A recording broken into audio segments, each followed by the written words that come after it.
ప్రభు నామమున మీ అందరికీ వందనాలు. ఈరోజు దేవుని యొక్క వాక్యము, వాగ్దానము. యెహోవా నిన్ను తలగా నియమించును గాని తోకగా నియమింపడు. నీవు పైవాడవుగా ఉందువు గాని క్రిందివాడవుగా ఉండవు. ద్వితీయోపదేశకాండం 28 అధ్యాయం 14 వచనం. దేవుని బిడ్డలారా, దేవుని దృష్టిలో నీతిగా ఉండు. దేవుడు నీ స్థానాన్ని ఎప్పుడు కూడా క్రిందకు ఉంచడు.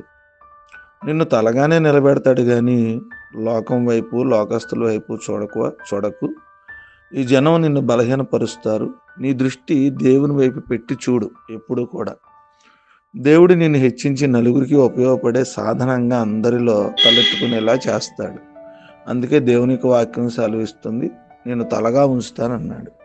దేవుని వైపు చూస్తూ నువ్వు గనక ముందుకు కొనసాగితే నీ జీవితము హెచ్చింపు స్థానంగా ఉంటుంది, దీవెనకరంగా ఉంటావు ప్రియమైన దేవుని బిడ్డలారా. కాబట్టి దేవుడు నిన్ను తలగా ఉంచాలి, పైవాడుగా ఉంచాలి అంటున్నాడు.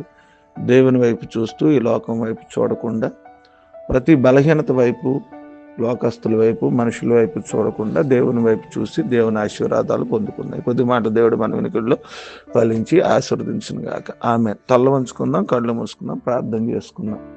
మహోన్నతుడును, మహాపరిశుద్ధుడును, సర్వాధికారి, నిరంతరము స్తోత్రార్హుడైన మా తండ్రి, మీ నామానికి వందనాలు.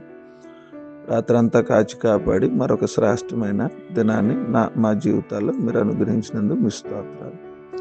వేకుని లేచి మిమ్మల్ని ఆరాధించే ధన్యత ఇచ్చినందుకు మిమ్మల్ని స్తుతిస్తూ ప్రార్థన విజ్ఞాపన చేస్తూ ఉన్నాం.